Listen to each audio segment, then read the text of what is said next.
Assalamualaikum warahmatullahi wabarakatuh. Jadi pada pertemuan kali ini, jadi pertemuan pada minggu ini, kita akan membahas mengenai dua dimensi grafik pada Java.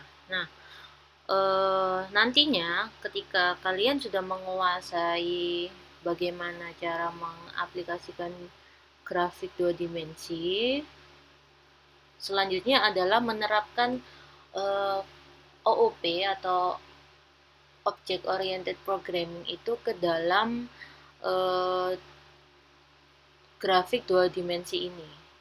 Jadi kita menerapkan pewarisan, kita menerapkan overloading, overriding, seperti itu. Bagaimana kita meng-create objek, kita meng-create beberapa objek dua dimensi, gitu. Jadi pertama kita mempelajari dulu basic atau dasar dari grafik dua dimensi. Setelah itu kita belajar membuat sebuah animasi, cara mengontrol menggunakan keyboard, lalu kita mengaplikasikan OOP ke dalam animasi atau grafik dua dimensi tersebut. Jadi kita akan mempelajari how to display and print dua dimensi 2D graphic in application. Jadi kita menggunakan Java dua dimensi API, ya, dimana kita akan melihat bagaimana mendisplay dan mencetak atau display and print 2D graphic in your Java program. Nah, developer who want to enrich their knowledge of the Java 2D API and well as for beginner in computer graphic. Next, nah, the Java 2D API enables you to easily perform the following tasks. Jadi Java 2 dimensi API ini membuat kita bisa dengan sangat mudah melakukan beberapa perintah berikut ini. Pertama, kita bisa draw lines, menggambar garis, rectangle, atau any other geometric shape. Jadi bentuk geometrik lainnya seperti lingkaran, oval, segitiga, segi 4, segi 5, atau hanya line saja itu bisa. Lalu dan juga kita bisa fill those shape. Jadi bisa mewarnai bentuk-bentuk tadi dengan solid colors, dengan warna solid, gradient, dan tekstur. Jadi selain kita bisa menggambar, kita itu juga bisa mewarnai. Terus kita juga yang ketiga adalah kita bisa menggambar teks, ya. Draw text with option for fine control over the font and rendering process. Jadi kita bisa menggambar teks, kita bisa mengatur jenis fontnya, warnanya apa, terus ukurannya berapa. Yang keempat, kita bisa draw image, jadi kita bisa menggambar dan bisa mengapply beberapa filter, ya. Jadi kita bisa menerapkan beberapa filter di gambar tadi. Jadi misalkan gambar yang pertama adalah gambar originalnya, terus gambar di sebelahnya adalah hasil filter, atau misalkan hasil dari black and grayscale-nya atau black and white dan lain sebagainya. Yang terakhir adalah apply operation such as compositing and transforming during any of the above rendering operation. Lanjut, yaitu nah ini contohnya dalam penggunaan grafik dua dimensi untuk mendisplay sebuah chart yang kompleks.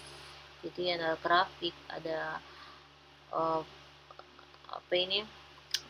grafik yang bentuknya lingkaran, itu ada yang bar chart seperti itu. Terus nah ini contohnya tadi using image filter.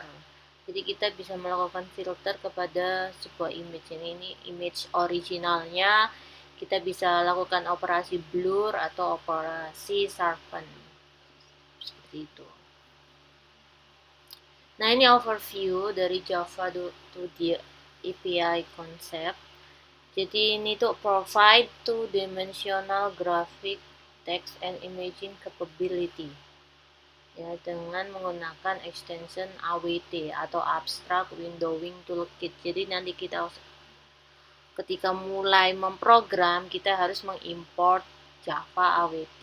Nah, singkatannya adalah Abstract Windowing Toolkit ini tadi. This comprehensive rendering package support line, art, text, and images in a flexible, full-feature framework for developing a richer user interface, sophisticated drawing program, and image editor. Nah, Java to the object exists on a plain calc user coordinate space or just user space. Nah, nanti kita akan bahas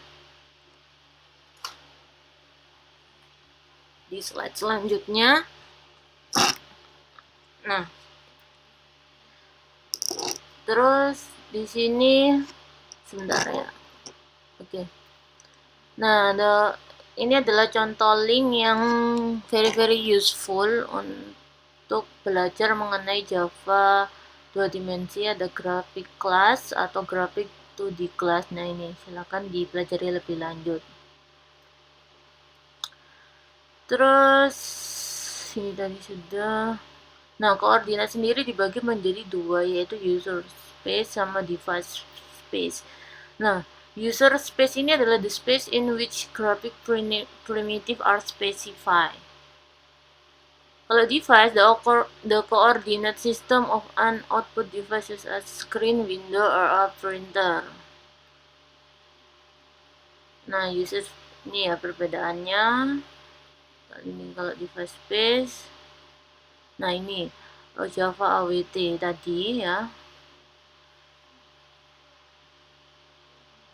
Nah, ini penjelasannya di situ ada grafik, ada font metric, ada color.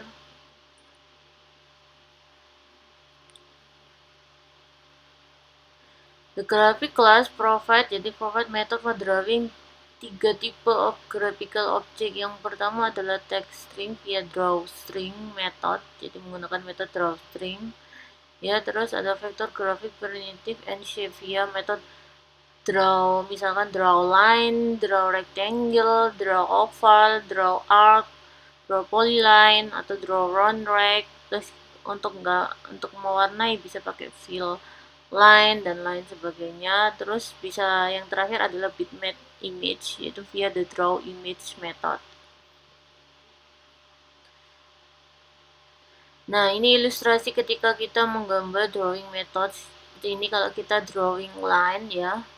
Ini contohnya ada dua koordinat yang kita butuhkan ketika kita menggambar garis. Yang pertama adalah XY startnya dan yang terakhir adalah XY end.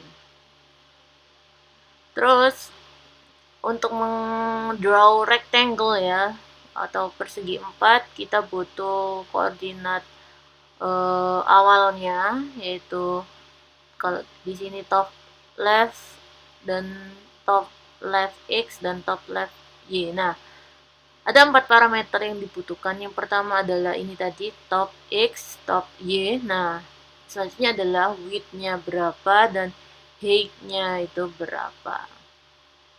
Nah, kalau drawString kita hanya butuh dua, yaitu baseline Y di koordinat Y dan di koordinat koordinat X dan koordinat Y. Sama juga untuk menggambar oval, prinsipnya sama seperti ketika kita menggambar rectangle, kita butuh titik sudut kiri atas XY, terus width sama height-nya juga. Next, ini ada draw polyline. Polyline itu berarti beberapa garis secara berurutan langsung. Misalkan ini ada 1, 2, 3, 4. Ada 4 garis, berarti kita butuh 5 titik, yaitu titik 1, 2, 3, 4, dan 5. Seperti itu. Atau kita draw polygon. mirip seperti ini, tetapi nanti hasil akhirnya adalah garisnya tertutup. Jadi garis pertama akan menyambung ke garis yang paling terakhir. Nah, ini untuk fill atau mewarnai, kita digunakan untuk mewarnai suatu shape atau suatu bentuk tadi. Nah, ini koordinatnya, jadi dihitungnya itu dari kiri pojok atas. Nah, untuk pewarnaan ya, kita menggunakan import java wt.color. Nah, di sini ada banyak sekali pilihan warna.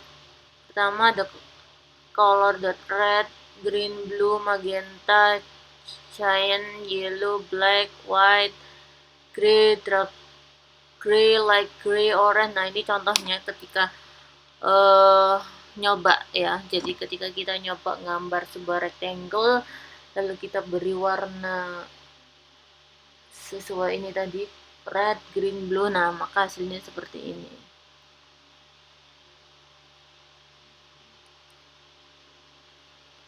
Nah, misalkan kalian kepinginnya itu menggunakan RGB value. Nah, di sini ada listnya. Misalkan red berarti RGB value-nya adalah R-nya 255, green-nya 0, blue-nya 0, atau cyan berarti red-nya 0, G-nya 255, B-nya 255 kayak gitu. You can also use RGB value tadi ya for specific transparency of value. Jadi selain kita bisa menyeting warnanya, kita juga bisa menyeting alpha. Alpha itu adalah kadar transparannya suatu warna tersebut. Kalau ini contohnya color RGB, berarti ini adalah langsung nilai RGB-nya dari 0 sampai 255 tadi. Ini adalah float. Nah, ini tadi kalau ketambahan alpha itu berarti adalah nilai seberapa transparan warna tersebut. Contohnya ini contohnya di penggunaan color, my color sama dengan new color. Nah, sini.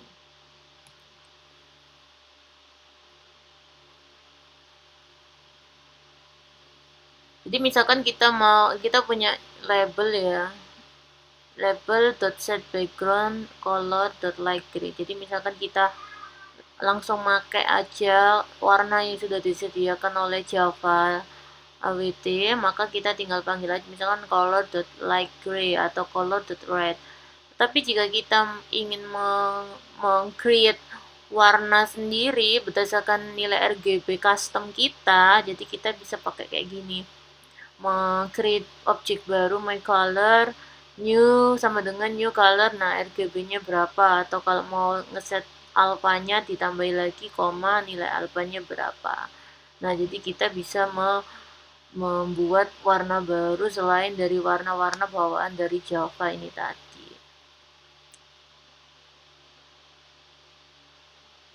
Terus jangan lupa di set color sama dengan my color, baru kita ngedraw rectangle gitu.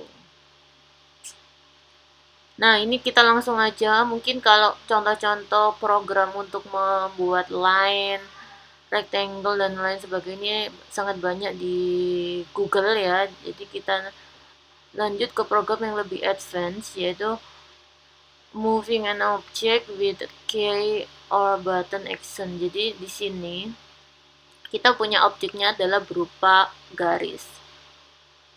Nah, garis ini. Nah, di sini disediakan dua button, move left dan move right. Nah, ketika user menekan button move left ini, maka garis ini akan bergeser ke kiri. Atau misalkan ditekan button move right, maka line ini akan bergeser ke kanan. Atau user menekan tombol panah kiri di keyboard atau tombol kanan di keyboard itu juga memiliki pengaruh yang sama sesuai dengan button yang di sini. Jadi ini saya screenshot tampilan awal ketika program di running, dan ini ketika tombol kiri ditekan beberapa kali, dan ini contoh dari tombol kanan ditekan beberapa kali. Seperti itu. Nah, untuk programnya gimana? Programnya ini cukup banyak ya. Jadi programnya cukup banyak. Di sini filenya di save di cgmovealign.java.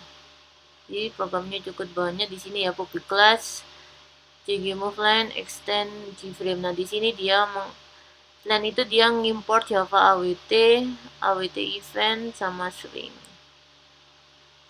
Nah, ini silakan diketik ulang. Oke, jadi nah, canvas repaint ini adalah untuk merepaint, jadi menggambar lagi semua objek-objek di dalam kanvas tadi. Jadi ini perlu, kalau diilangi, maka ketika kita menekan tombol apapun itu tidak akan ada pengaruhnya, karena seperti apa ya, kayak layar itu di refresh gitu loh, seperti di refresh. Jadi ini sangat penting ya. Ketika kita membuat suatu grafik 2 dimensi dan di sana nanti akan ada perubahan, entah itu dari pergerakan berupa animasi atau respon dari input user seperti penekanan tombol. Nah, ini ada repeat lagi. Nah, ini jika key event left, maka x1 dikurangi 10, x2 dikurangi 10, langsung repeat lagi. Jika tombol kanannya ditekan, maka x1, x2 ditambah 10, baru di repeat. Seperti itu. Ini set color, terus draw line. Nah, draw line-nya tadi menggunakan dua titik, x1 y1, terus x2 y2. Oke, jadi dipraktekkan ya yang ini. Dari yang ini dibuat dulu programnya, buat lagi, buat latihan, dirubah-rubah boleh, misalkan mau dirubah ini nilainya diperbanyak atau diperkecil boleh, garisnya dimodifikasi, misalkan oh saya tidak mau menggunakan garis bu, saya mau menggunakan rectangle, oke monggo silakan. Itu, nah ini daftar pustaka yang saya gunakan untuk membuat slide ini. Nah, selanjutnya adalah yang terakhir, soal evaluasi.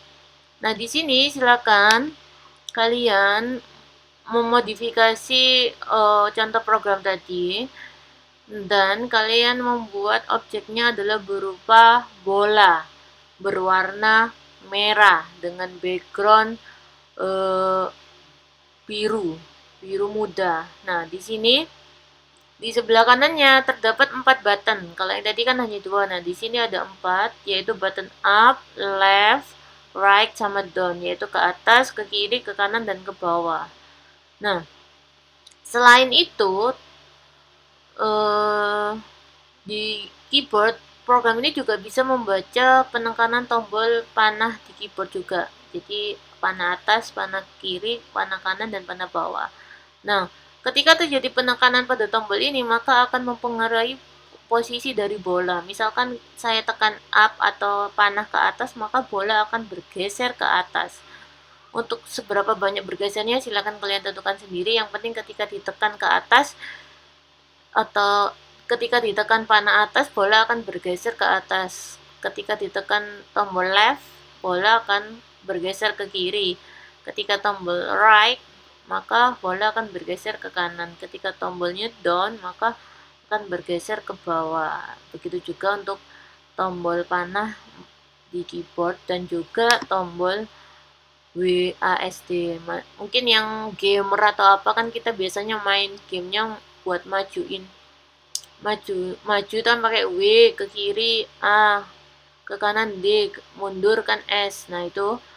Jadi di sini ada 3 kombinasi. Yang pertama yang di sini, button virtual yang di sini, terus button panah di keyboard sama button WASD di keyboard. Itu untuk soal evaluasinya. Oke, saya tutup untuk materi hari ini. Terima kasih. Kalau ada pertanyaan silakan ditanyakan ke Elitak atau di grup WA. Saya akhiri. Assalamualaikum warahmatullahi wabarakatuh.